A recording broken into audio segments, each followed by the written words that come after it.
Shalom, saudaraku yang terkasih. Kembali lagi kita merenungkan kebenaran firman Tuhan yang terambil di dalam 1 Petrus 1 ayat 2. Beginilah firman Tuhan, yaitu orang-orang yang dipilih sesuai rencana Allah Bapa kita, dan yang dikuduskan oleh Roh, supaya taat kepada Yesus Kristus dan menerima percikan darahnya. Kiranya kasih karunia dan damai sejahtera makin melimpah atas kamu. Judul renungan hari ini, dipilih sesuai rencana Allah. Jika kita melihat surat 1 Petrus ini, tentu ditulis oleh Rasul Petrus sendiri. Di ayat 1 bahkan dia menyebutkan dirinya sebagai Rasul Yesus Kristus. Dan surat ini dituliskan kepada orang-orang pendatang yang tersebar di Pontus, Galatia, Kapadokia, Asia Kecil, dan Bitinia. Atau dengan kata lain, surat ini dituliskan kepada orang-orang Yunani diaspora yang menunjukkan kepada orang-orang Yahudi yang hidup di luar Palestina. Dari sini Petrus melihat ada satu permasalahan di mana orang-orang yang hidup di luar Palestina ini, mereka tersebar di luar Palestina, menunjukkan ada satu masalah, yaitu mereka sedang mengalami penderitaan.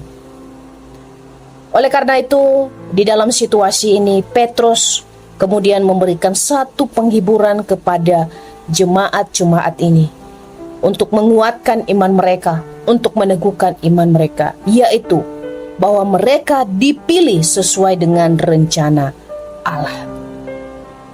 Bukan Petrus yang memilih mereka untuk menjadi orang Kristen atau pengikut Kristus, tetapi Allah yang telah memilih di dalam kekekalan.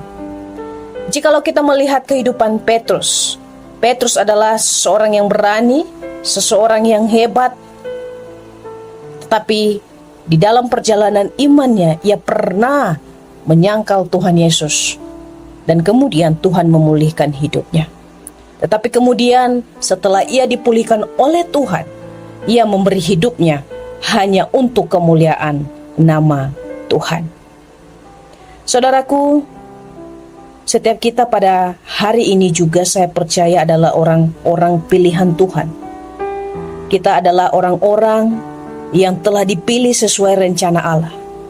Dan kita dipilih bukan hari ini, tetapi kita dipilih di dalam kekekalan. Pilihan ini bukan berdasarkan karena kita baik, bukan juga berdasarkan karena kita hebat, dan bukan juga karena berdasarkan pendidikan yang kita dapatkan. Pilihan ini hanya semata-mata karena anugerah Allah melalui karya Roh Kudus yang telah melahirbarukan setiap kita.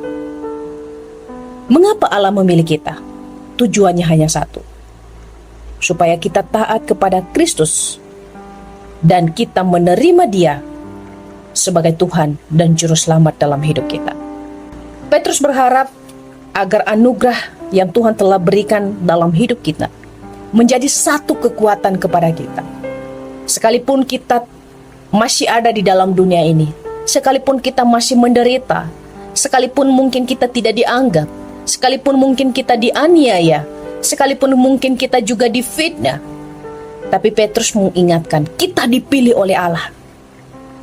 Kita telah diselamatkan oleh Allah. Maka kita harus teguh di dalam keselamatan itu. Kita bisa kuat karena Tuhan yang telah menolong kita. Kita bisa melewati segala persoalan kehidupan karena Tuhan yang telah memampukan kita. Karena kenapa? Karena kita adalah anak-anak pilihan yang telah dipilih oleh Allah sejak dalam kekekalan. Maka sebagai umat-umat Tuhan, marilah kita hidup taat. Firman Tuhan mengatakan kita dipilih supaya kita taat. Taat dalam bersaat teduh, taat dalam mengikut Tuhan, taat di dalam kita memiliki relasi yang baik dengan Dia, supaya kita senantiasa dikuduskan, disucikan, dan terlebih nama Tuhan dipermuliakan.